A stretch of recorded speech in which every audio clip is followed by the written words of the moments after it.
is hilarious. I got your dick on my phone. I was like, that's the word. I don't even know what else to. I don't know.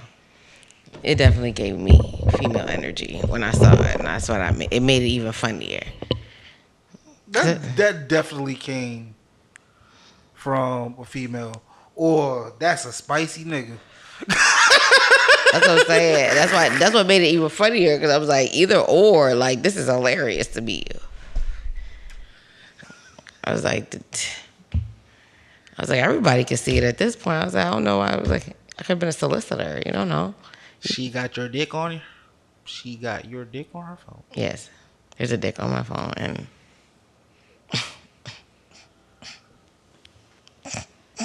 it was just funny. Let's go. Let's continue, because I'm gonna cut this part out anyway. Why? That's good content right there. No, I don't know dicks on my phone. Well, I do have dicks on my phone, but I delete them. My dick on my phone. Or I send them out. It depends on the quality of the video. In 2024, you should not have any kind of bad quality of video. If we're using third-party apps, then yeah, there's a possibility. Oh, because they compress it? Mm-hmm. Understood. Got it. Wait, you sending dick pics through Tinder? Sometimes you don't know. Well, that's different because that's a platform. But sometimes you don't know that you texting through a third-party app. So, like, how do you respond? I got so many questions, but we're going to move on. All right. Banter. Banter question for today is, what is the most romantic thing you've ever done for your partner? That's where you're bringing me? Yeah. All right.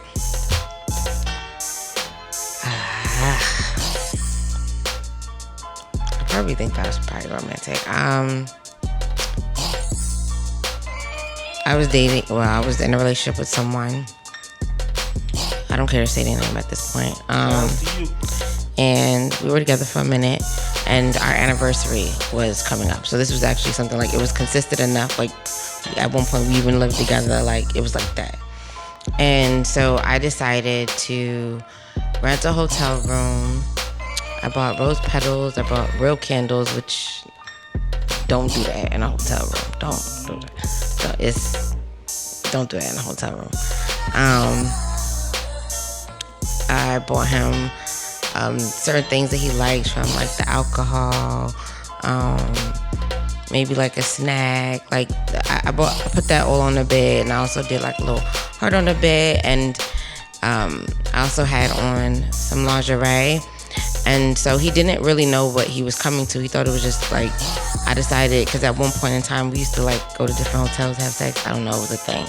But I want to say we had our places, or we didn't have our places. I think maybe it was a time frame where we didn't have places at this point, and like maybe we did have our place, and we weren't living alone in that aspect. But that's neither here nor there.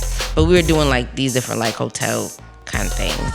So he didn't really think anything of it, but he did understand that it was our anniversary, because he also had me a gift. He was also a man that would shop for me.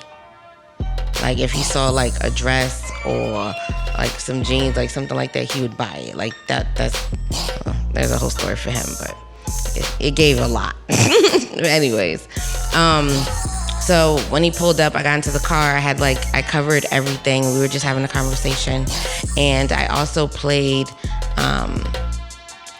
the VSOP song by K. Michelle, because at that point in time we were both heavy Henny drinkers, and so like it was like he walked in, it was like dun, dun, dun, dun, dun, dun. Then you saw like the lights and the rose petals like leading up to the bed. He had a whole moment. That's what I think. So that's where I like overextended myself to show. Is that the most romantic thing you've ever done? When I think about like the idea of what I did, yeah. I mean, I flew out a few times, but when I think about the idea that how I wanted him to feel was so much more than anything else that I could do for him, because we were just in a hotel room in Jersey. Like, it's not like I traveled and we went somewhere else, and I booked the trip. It was really that, but for them 48 to 72 hours, we was in our own little bubble. Order room service. Food wasn't that great, but it was alright. So yeah, what about you, Greg?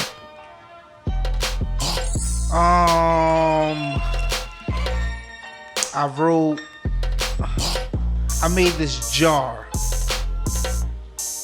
Right, I got this mason jar, and I filled it with 150 reasons why I love it on Post-its. But what if it? But like as time progresses, and by all means, I think that's so cute. But like, you already did 150 already. Yeah. So what happens? Like, is it like 150 every year? Well, I keep adding to it. Okay, so it's not 150 anymore. It started off with 150. Okay, so how much do you know that if you want to give me? I don't know. Because it just. Oh, but on it says 150. It doesn't say it? No. Oh. Like when I made it, that's why I started off. I started off with 150. Okay. So it looked. So it's full. Okay. No, I get that. And okay, so I'm here now. So did you do that for you, or did you do that for her? Did that for her. I'm gonna make myself. What? Why would I do it for myself? Sometimes just reminders when there's times that are low. Okay, yeah, no, I wouldn't do that for myself. I think that would be like that actually puts me in a perspective. Like if when I do get married and I have my spouse, I think that would be something that I would want to do, and I would do that for me and them. So like that would be something that they can always, on any day they may feel some type of way about me, they go into the jar.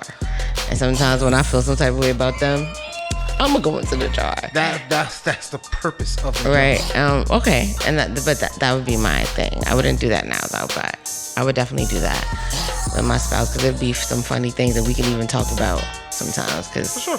I'm gonna have to pull it out. Like, I wrote this. This is what I wrote. So that'd be that's so nice. Well, I'm just saying that you have either underestimated the thought process of this woman. You don't think I prepare? This is too much. This is every week, bro. I'm ready. The gist of this conversation is that I'm right and y'all wrong. Gigi.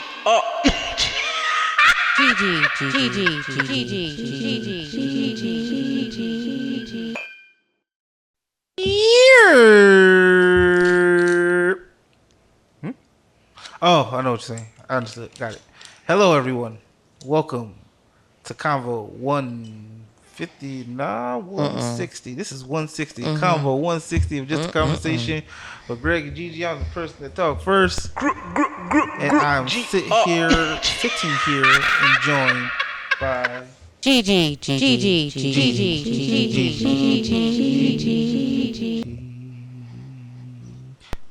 Hi, Gigi. How's it going? Hi, Greg and everyone. Hi, Greg. I don't know why that was funny. Because I usually don't do that.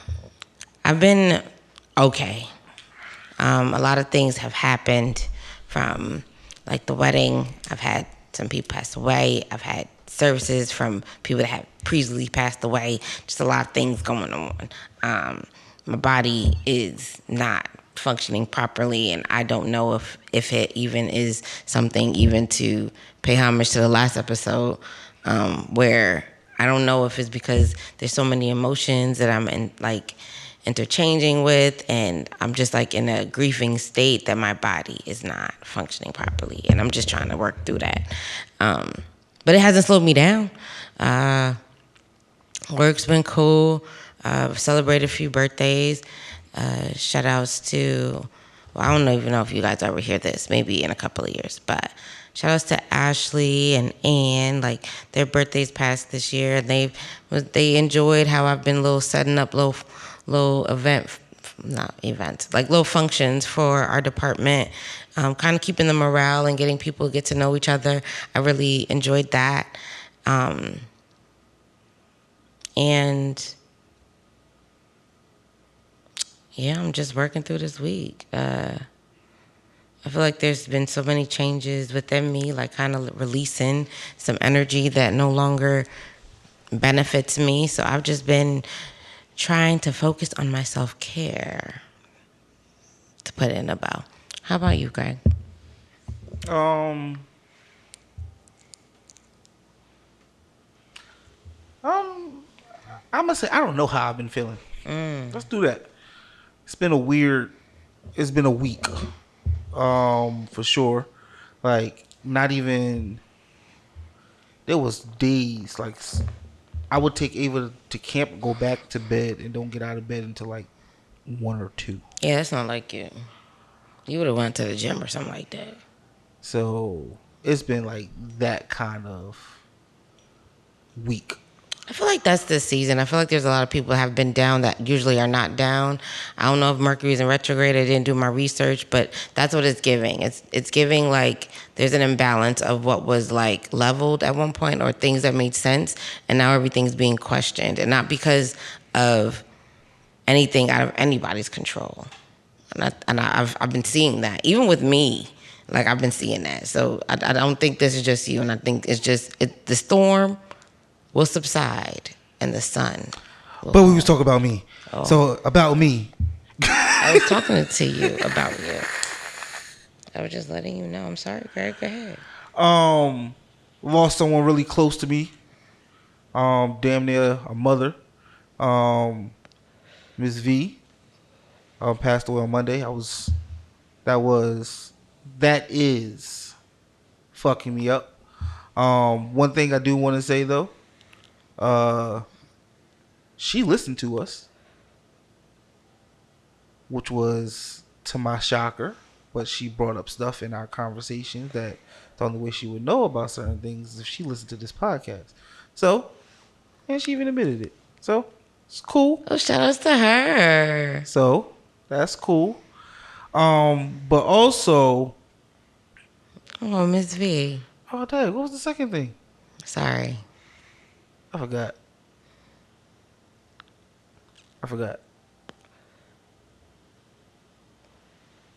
Oh, I haven't lied to nobody though. What do you mean? Like, anytime somebody said, "How was I doing?" I never said I was fine. I said I'm not good, but I'm good. And I think that is the God honest truth. And I think that's growth. So I'm proud of myself for that. But on the positive side of things, I started teaching, I'm working with this family. I'm teaching this family how to play drums, bass, and keyboard. And this is the first time I've ever taught bass and keyboard. And the first time I ever worked with a autistic student as well. Yo, that junk is dope. It's dope. It's like to see that little kid. Once he gets the concept, it's like it's no stopping him. I think that's pretty dope. So that's been pretty rewarding. Can I say something? Sure. Not what I'm asking. I just didn't want to interrupt you. But that tells me more about what really fulfills you is that I think you're supposed to teach. I think when I think about all your stories, when it deals with the youth, that it's seeing their potential grow right in front of your eyes, and you have this like a glimmer about you when you talk about it, because it's like although you knew you had it within them, you were able to allow that to prosper within them and be able to not feel as shy to let people know that they are talented. And I think that is something that you should like lock into as all your 7 jobs you have. Like that should be definitely one of them. No, it's not teaching. It's just more about like anybody who knows me, people poured into me to get the best out of me, and I feel like returning that is important. So even as a mentor, as a teacher, even at work. Like, it doesn't matter. I love to pour into people to help them see their potential. How do you think you can do that effectively? Is usually by teaching. Like, no, not just by teaching. But I need you to understand like the encompassing of actually finding a career role, right? Like, because by all means you can inspire people in itself. Yeah, being like a director. Yes, but and that I don't want you to take away from any accolades or any positions that you can hold. That's not the conversation. Conversation is that you, by teaching, you are able to pour into them. That's the vessel for you to be able to do that. For sure. Now, will that elevate you to being a director? Absolutely, I can see that. But I'm telling you, like, that is the vessel for you to really understand, like, and where people and individuals can truly understand who you are. Because it's very interesting when I think about your profession in itself that, you know, you're behind a computer and everything that everyone sees is not really you. It's everything that you've presented to them, right? And in this avenue, it's different. You know, like, you're present and people are seeing you. The children are seeing you. The youth are seeing you. And they are also being poured into at the same time. It's different. And it affects you differently. Right? You creating a website or building a website or fixing a website, make sure you get a paycheck. But does it fulfill you? Because it pays you. No, it does. I love what I do. Okay, and shout out to you. And I'm not taking away from that either. I'm just saying, I just see the glimmer in your eye when you do that than when you do this. And maybe it's more of an instant gratification than with a website, because sometimes there is, you know, time and development in that. So... No, I think let me try to bring it to your world. My world. We're in different worlds. Try to meet you halfway. Okay. Because when I think of teaching, I'm not thinking of like the profession. And I'm thinking like you said, as a teacher, you're you know, a parent teaches their kid. A mentor teaches their mentee. So and even as a director of a program, you are still a teacher in the sense of you are pouring into your subordinates to help them get to the next level or next part of their career as well. So in that aspect, absolutely, that is very fulfilling. Very fulfilling for me. Like, I want to put people in the best positions to win. Like, that's my ultimate goal in life, to like be that person. Sure, absolutely. So in that aspect, absolutely. Okay. Let's get into these topics. We've been talking a lot lately. And maybe, I don't know, maybe it's just time. Could be. Me and you. It don't matter. Yeah. Do you remember yours? Kinda. Yeah. Go.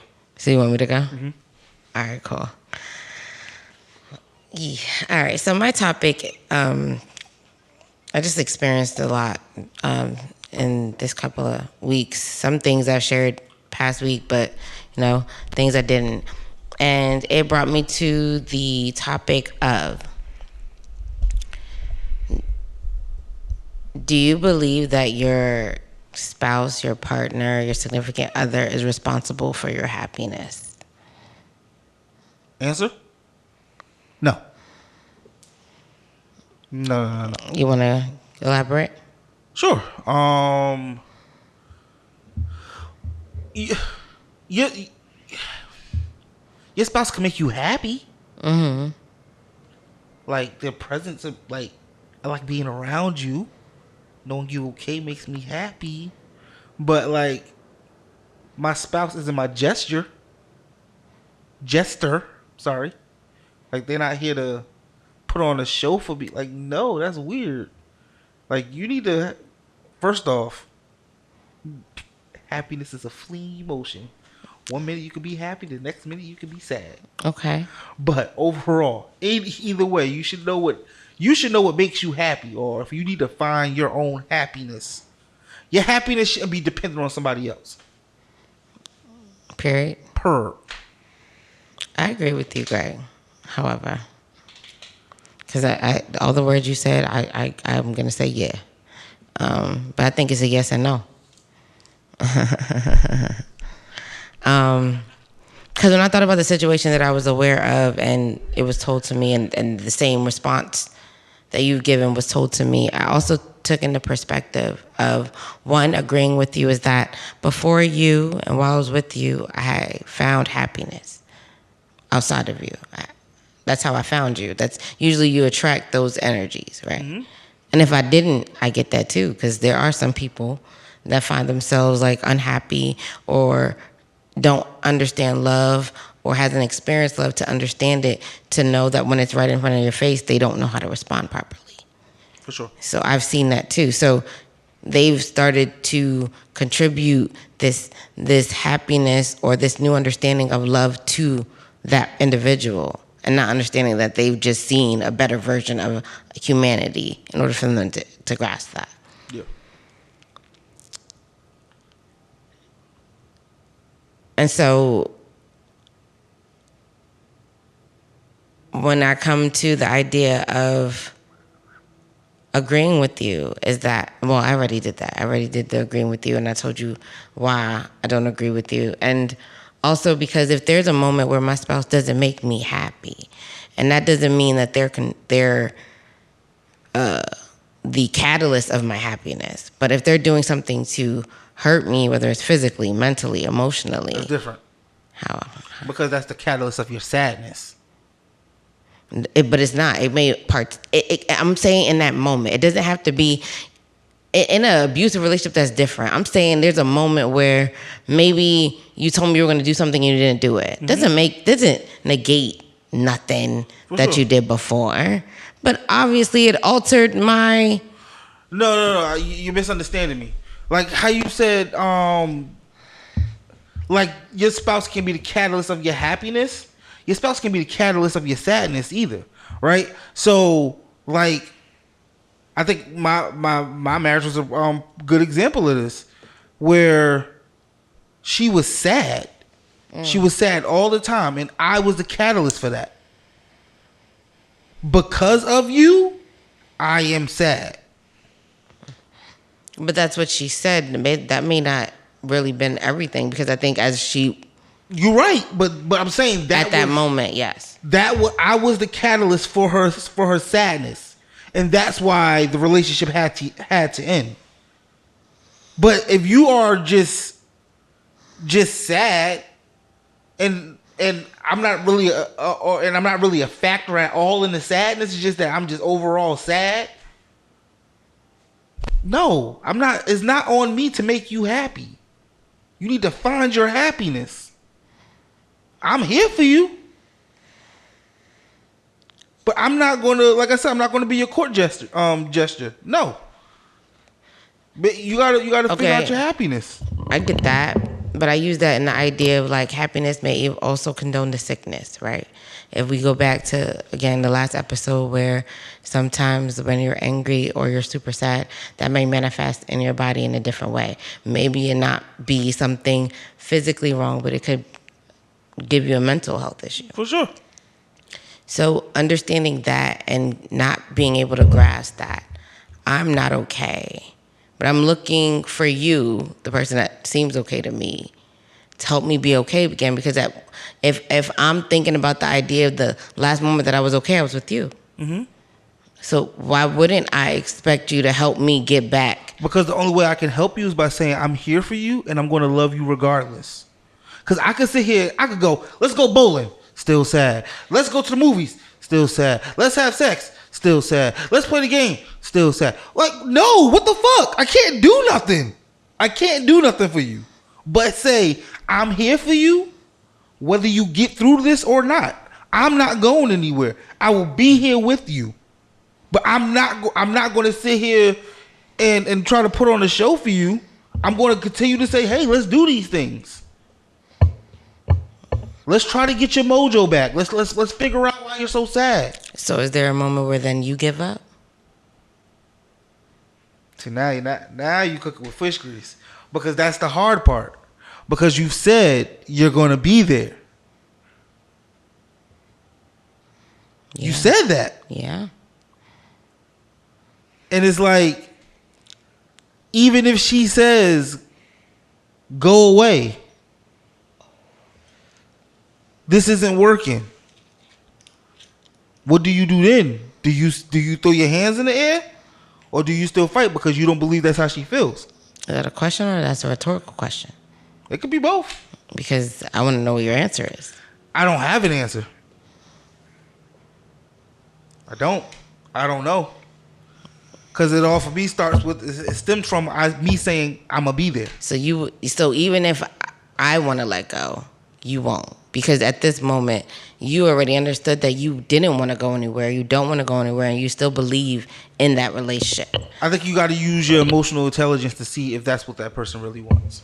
I think that when somebody becomes a little confusing in those situations, that it's hard to distinguish the fact because you also have feelings involved. For sure. So even though in your logical sense, and you removed yourself 6 steps back, because I think the closer that you are, the harder it's for you to see what's going on. And not saying that you're blinded to it, it's because you have emotions attached to it. Mm-hmm. So your mind already found reasons why you're still here. Your spirit already decided that this is where you're going to be. You're not going to go anywhere else. So it's hard for you to think of anything different outside of that. So even if the person acts erratically, you find reasoning in it. It's a moment in time. This too shall pass. You know, like we are going through whatever we're going through, but we've gone through shit. We're going to be okay. And then at that moment when the person just really decides that they don't want to be with you anymore. Mm-hmm. Do you know when relationships end?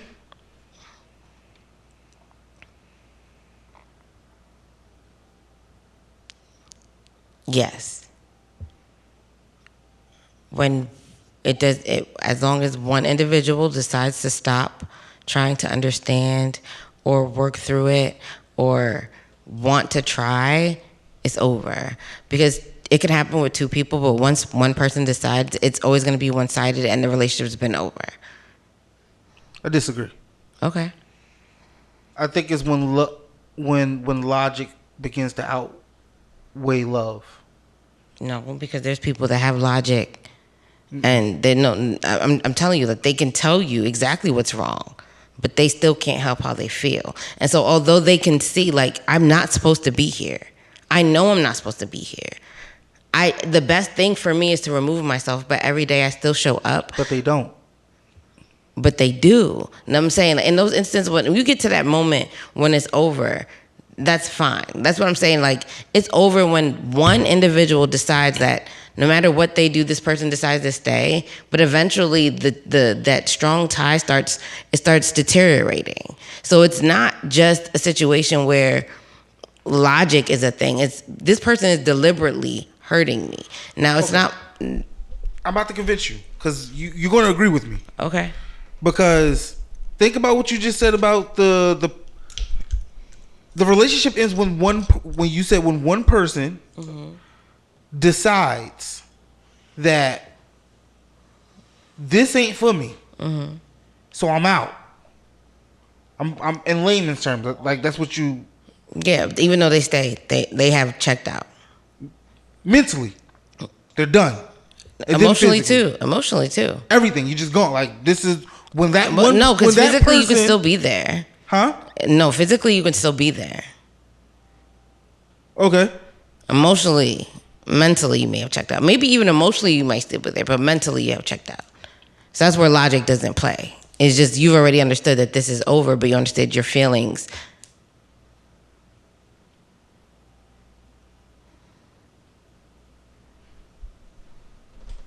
You got me thinking. Hold on. Okay. Because I hear you. Okay. And I agree. But I still agree with myself, too. No, and I'm not telling you that the idea about logic doesn't happen. But on a woman's standpoint, because I can tell you everything was wrong with my relationship, but it doesn't mean that I leave.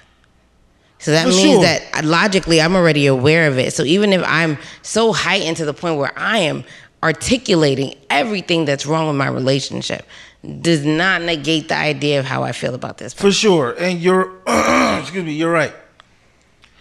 I should clarify and say not even clarify.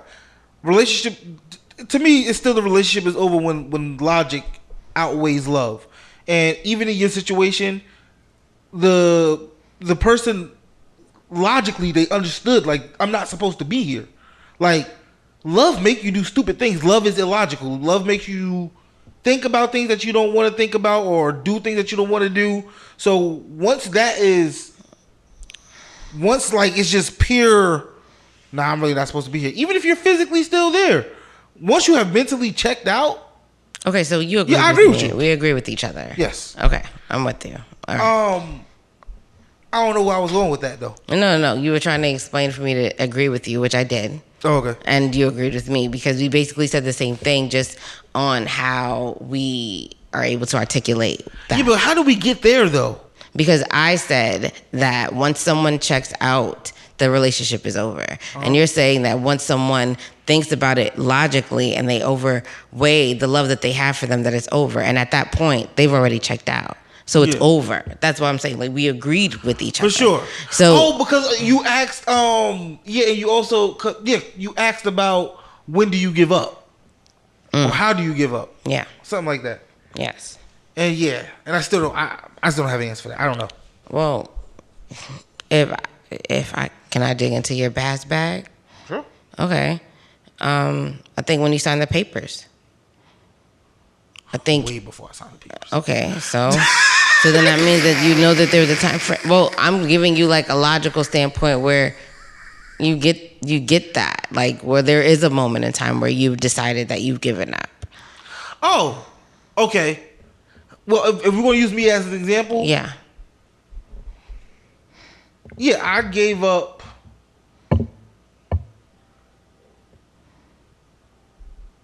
A year. No, but what was it? What was it that you gave up? It's not the time frame. Oh! I saw something. In the person or the situation? Situation. Understood. And the person, I guess, too. Sure. Okay. I should have given up a long time ago. That's what I guess I can say that now looking back on it from when I did versus when I was supposed to. Because that's what I'm saying. It's hard. You don't know. You don't know when to give up, especially if you said you're going to be there.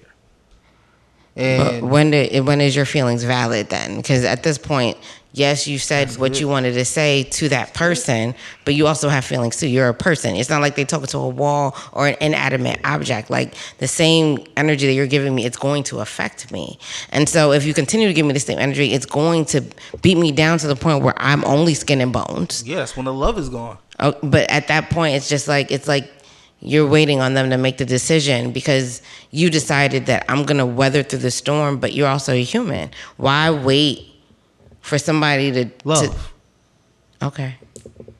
I can't even be mad at it. I know where it's at. For me, there was I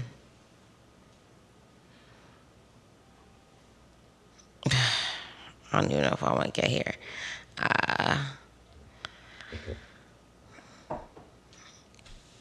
I'll start light. So the first time that I realized like something was really over in any type of dynamic or relationship is when I realized that I couldn't trust that person. For me, because I go into it, I don't trust people wholeheartedly, but I go into it with good intentions. And once I start, unlocking doors or letting you get in through certain gates, and you find a way to have me question that because I'm very private in who I am, it changes a lot for me because then I have to either start from zero or I have to remove you completely. So once you lie to me or I catch you in some bullshit or you put me in a position where I need to question me, you, and the situation, that changes for me. And so I see a decline in that relationship unless something has been rejuvenated or an understanding has happened. That's the first one. Second one is inconsistency. Like it gets to a point where you go through the same bullshit all the time that you start realizing that like if this person really cared about you, they would do better. And maybe they can't because they don't know better. I get that. But I also put myself in that I also put myself in the position of that if you understood the value of the individual that you have in you and you can say that, then regardless of what your past is, you would want to do better because you have better. And then the last is that they put hands on me. Damn, you quit a lot. Messing with you. Jokes. All jokes. If you put hands on me, I don't even care. I can't continue anything after that. At this point, this is just the beginning of something that can escalate, and I don't ever want to have to put hands on a man, and I don't feel like a man should be able to feel like it's comfortable for him to have put hands on me. So the moment that you ever put hands on me, just know that it's over.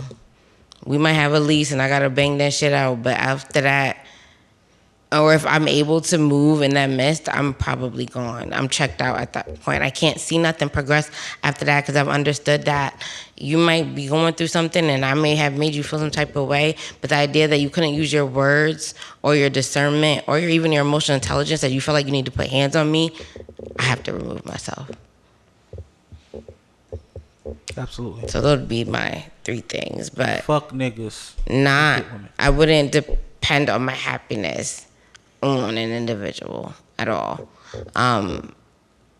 I sometimes believe that there's certain things that would make me happy with the individual, and it makes me sad that I may not be able to experience those, or we haven't yet, if I'm trying to be optimistic. But I still believe that in order for me to really succeed as the woman that I believe that I am and be able to, talk to y'all or even pour into anybody else, is I have to find that love within myself before I try to find it somebody else. Mm-hmm. That's all I got, Greg. Cool. You ready for your topic? Yeah. So our topic is about trauma. Shout out to Meek Mill. As I get older and I'm seeing my friends get older, or I'm gonna say friends, loose term. But I see the people around me in my age group start experiencing like real big life shit. It makes me realize that I don't think people understand what trauma is. Excuse me.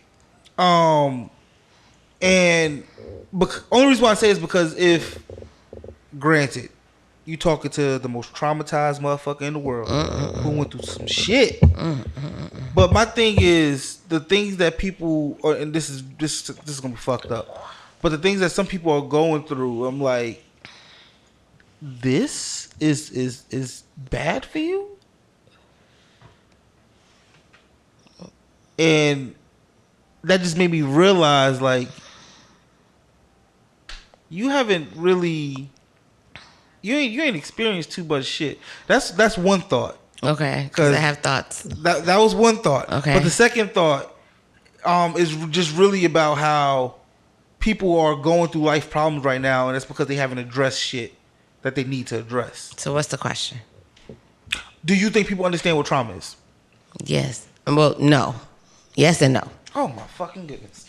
Because there's people that have gone through therapy. There's some people that are, self-reflective to understand where they have been. But when I address the first topic that you have, the first conversation that you brought up, or the topic that you brought up, was everyone's trauma is not going to be the same and affect them the same way because their history or how they grew up, their experiences are different. So what may affect you may not affect you the same way because we grew up in different dynamics of life. Very, very. So what I think may be traumatizing, you may think is light work because you believe that you've gone through more. But because I haven't gone through anything that you've gone through, yes, my trauma shouldn't negate because you feel like you've gone through more because of your history. I don't like that. I think that it's unfair to say that because I went through something that you'll never experience takes away from my trauma. Fair. Now, the second thing is, do people understand trauma? Mm-hmm. I think that, like I said, if you are self-reflective, if you're going through therapy, if you start going through your journey of self-healing, you're going to understand, which I even already explained to you before, with that sometimes you focus on the individual, but you don't focus on the trauma, and that's why you don't heal. You think you're forgiving the individual, and that's fine, but you're not forgiving the experience, and that's where trauma comes from, is that you may move past it, but if you haven't healed from what actually happened to you, not who did it to you. And I think that's what happens, is that when people go through certain traumas and they don't understand what trauma is that they focus on who did it to them, not what actually happened to them. And if you focus on what actually happened to you, you would either understand that there's a lesson, there's a reason, and there may be just a moment where you can catapult and be a better version of yourself because of that. But if we don't get to heal from that, we're never going to experience that. So I understand that there's some people that don't grasp that idea yet, or haven't had a moment to do that, and where they won't experience trauma. But I do believe that there are people that have understood what has happened to them and how they've tried to grow or evolve or even heal. Heal is a better word to get there. For sure. I think it's not a yes or no. I think most people, especially in our age range, don't know what a traumatic situation for them was. And I think part of that is just in our age, I think that it's different. I think it's the age group before us, but because of how we treat our children and how receptive we are to our children, I can't tell you that we understood our trauma, but we know that we're not trying to pour that trauma into us like we had in our previous generation. But we're bound to repeat certain things, like, and it's because of society. It's because of the society we live in. Like, you, a 6-year-old coming home to an empty house. Not a 6-year-old, but a 6-year-old coming home to an empty house. That's traumatic. But you don't know that's traumatic because that's just the way we live. Okay, so you agree with me then in the past conversation that, like, trauma, well, in this conversation where trauma is based off the individual, not the perception of what other people have gone through. No, of course. Yeah. Trauma is, only you know your trauma. Only you can say that you've had a traumatic experience. I can tell you you've had a traumatic experience, but if you don't believe it was traumatic, then it's not trauma for you. Yeah, but you're also talking about the child that comes into the house that is empty, that was always full before, meaning they had a 2-parent household. So that's something that you lacked. No. I'm talking about the many kids who live where I grew up in Jersey City who go home at a young age to a house that's empty and they have to fend for themselves until one of their parents get home or an older sibling gets home. Okay. That's traumatic. I hear you. But we don't call it trauma. Yeah, I'm not saying you. Okay. As a society, we don't call that trauma because we call that life. And because we don't talk about those kind of things, that sets to, like, going way off the deep end a little bit here, but to me that sets up somebody that could easily set up an individual to become clingy, don't want to feel abandoned, so they start controlling relationships, like, to the point of, I don't know, domestic violence because they don't want to lose what they have. Like, something that we don't think that's traumatic, of a little kid going home by themselves and fending for themselves because we call that life, could really affect their future. I agree. I totally agree with you on that. I can't even tell you that I have a different perspective because I think that's what makes people them. And they don't see it as trauma because that was the way of life. Like, it wasn't questioned, right? Yeah. Until you meet somebody where you realize that they had a 2-family household, someone was always present, things like that, where you see how that affected you. Now, could they perceive that as trauma or a learning lesson in order for them to be able to survive in this? And the reason why I bring that up is because we're not white. Right, and I'm not saying all white people, but most white people have privilege and the idea where everything's kind of set for them. There's already a household, there's already dynamic, there's already a whole plan set for them. For us, we literally have to fend for our survival, like where we wanted to stand in life. We've had to work harder than other individuals to get to where we want to get to in life, or even get the praise or title that we deserve in life. And I feel like some people are still working towards that. Yeah. So it's and when in that situation, it's like you don't understand, and it happens with white families too. So I don't want to take that away. But can you also see that sometimes when you are in those situations, it has let you, this is going to sound crazy. There's going to be a lot of people that don't agree with me, but the fact that you weren't spoiled with the idea of the ideal life with the mother and father and this whole white picket fence, don't you feel that it kind of fuels you in your demeanor to be a greater version of yourself? Yeah, but it's two separate thoughts. Doesn't mean it wasn't traumatic. Of course, but I also think about the person that had everything and they don't ever. For sure, that's more work ethic characteristics and character and integrity. I would say more than anything. Okay. I would say, but I think going back to you said something earlier about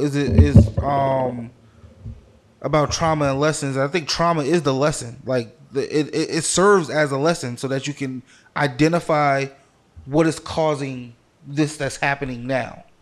So I can learn from that lesson, that I can learn from that traumatic experience to be better over here. But the thing is, if we're not learning about the traumatic experience, we'll never get better over there. You're right, because I feel like then the universe allows you to be in this perpetual cycle of relearning what they've been trying to tell you for the past 5-10 years. Yeah. And it's not until that moment where you say, okay, I had enough, that things change for you. That's why to the people that I mentor, I don't really, I could tell them like, yeah, that's fucked up, that happened. That's real fucked up. But now that you see that happened, what are you going to do over here now? Because I don't want people to misconstrue what I'm saying. Like, you need to dwell on your trauma. No, I'm saying recognize it. Like, know that it happened and move on. Like, and use that to move on to become a better person. Don't focus on your trauma, people. We don't need people going into depression. Understood. And always remember, it's not the person, it's what happened to you. And if you focus on what happened to you, you can be able to be the better version of yourself all at once. Yeah. Good? Yeah, I'm good. Are you good? I'm straight. Nope. My bad. It's a different soundboard. This is not the phone in the car. I'm sorry. It's alright, y'all. Thank you if you made it to the end of the show with us. We got a part of the show called New Dialogue. New Dialogue is just a time where we give you guys some little tidbits of stuff that we might have seen this past week, or just some worldly advice for you. You got anything? No, you go first. No, you go first. Want me to go first? Yeah. Mine is to smile. It's important to do so. Find some reason to smile. And after a week I've had,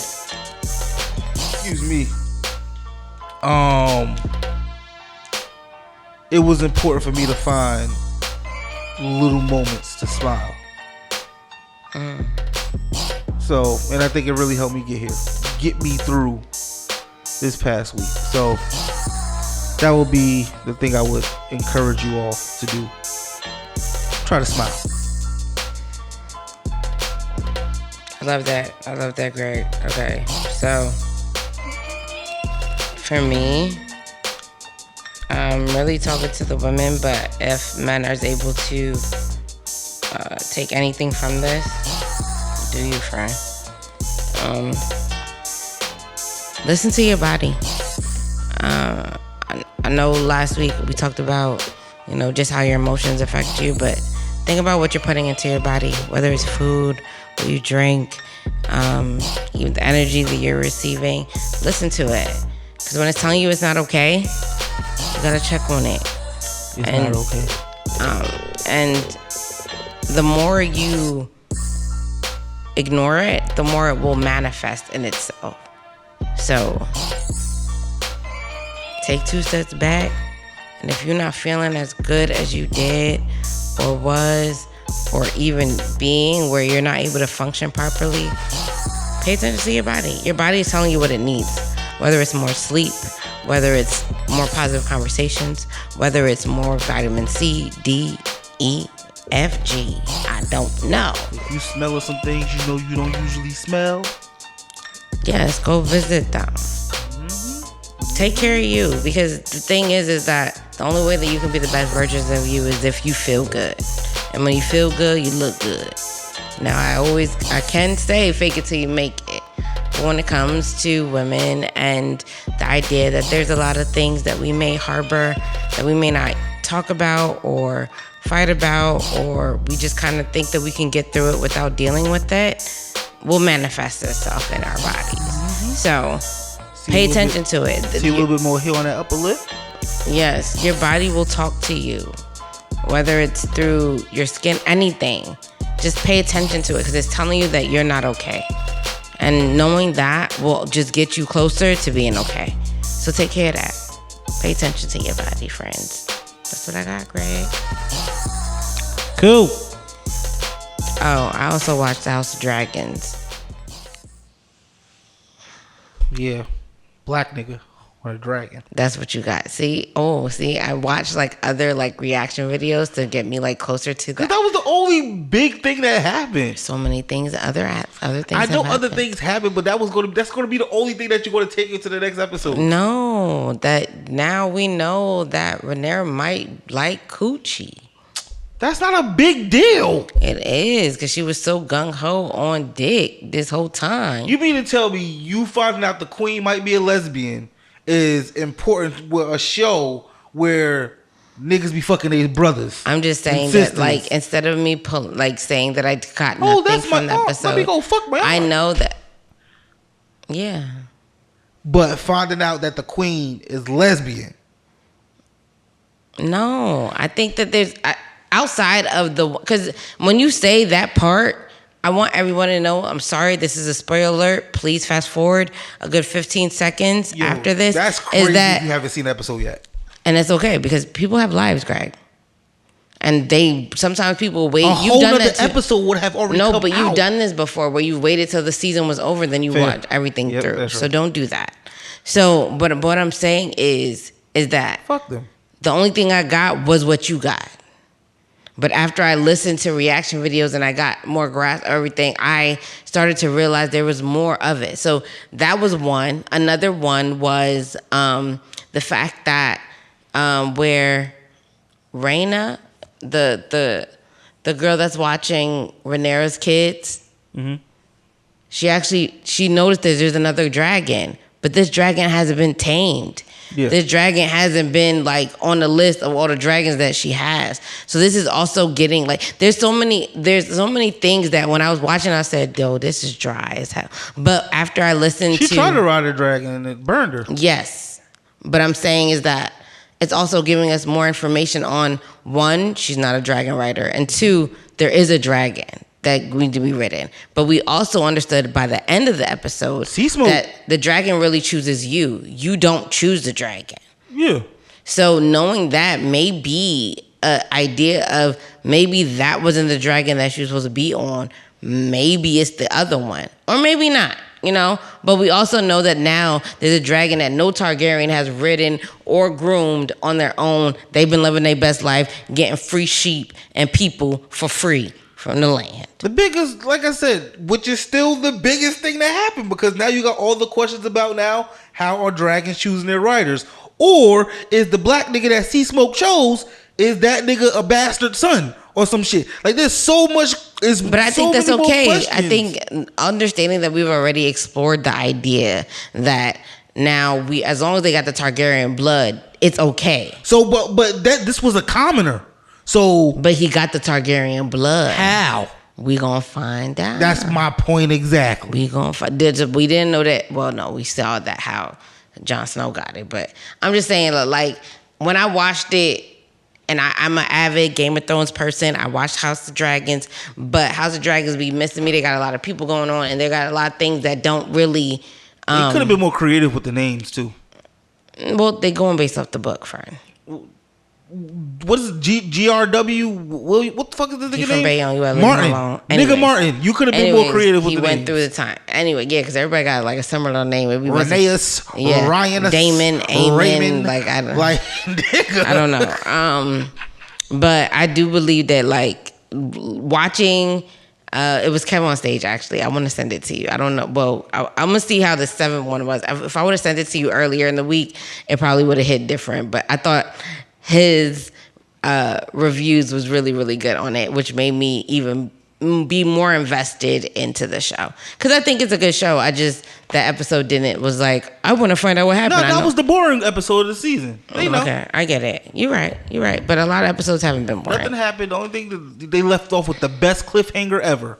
But things have been developing. Black Rider. And I don't like how we keep messing around with Damon in this haunted house. Like, he left. Yeah, well, he has to. At this point, he messed with his mom. Okay. All right. Let's end the show, y'all. I just want to say, like, if y'all haven't watched Game of Thrones or House of Dragons, tap into it. I like it. Believe it or not, I was actually with a group of people, and it was only me and 2 other men who were over 50 that watched this show. And everyone else did, if they tried it, maybe a season, maybe a 2, but never really got into it. So I know it's not for everybody, but I love the show. Go watch the Red Wedding. How could you not get enthralled with the show where literally in the first 5 minutes somebody get their head chopped off? Maybe that's just not for you. That's fair. That's not something. I thought that shit was amazing. I said, "Oh, I'm here." Yeah, I'm with you. All right, let's end the show, Greg. I'm sorry, I continued it more than I had to. I don't end the show. You do. Oh, my bad. Thank you so much for making it this far in this episode. We appreciate you appreciating us, dabbling into these different conversations. Greg, you want to let them know how they can find you and how they can find us? Yeah, follow me on Instagram and X at GregNelson26. And, follow the pod on X, Instagram, and TikTok at JustAConvo_pod. And listen to us on Apple Podcasts, Amazon Podcasts, Acast, anywhere else you decide to listen to your podcast. Spotify. Awesome. If my amazing individuals. Don't even look. I'm sorry, y'all. Like, you can find me on Twitter, or formerly known as Twitter, is now X. I'm going to tweet. So I retweet things sometimes. I just don't care for social media. I'm so sorry, you guys, but I'm going to try. I'm sorry, real quick. You know what's fucking up? Yo, Elon Musk, please just sell Twitter. Like, go away. He took away the likes. You can't like nothing? No, you can't go on other people's pages to see what they liked. Wow. And that used to be people's timeline. Wow. So, like, if you like something to show up on your timeline without you even have to retweet, it was like, Gigi like this. Yeah. No more. Wow. So, X has been kind of, for me, it's been kind of dry because of that. Oh, you guys, yeah, that's going to be worse because then y'all really not going to see me. All right, I'm going to work better on being a better version of me eventually, I promise. But you can find me, on... I mean, people was liking some nasty shit now, probably. X, yeah, no one's not going to know. On GCarly7, and that's GQARLY and the number 7. And if you forgot today, if someone didn't remind you today, if you need to be told today, Greg and I want you to go be great. Gigi.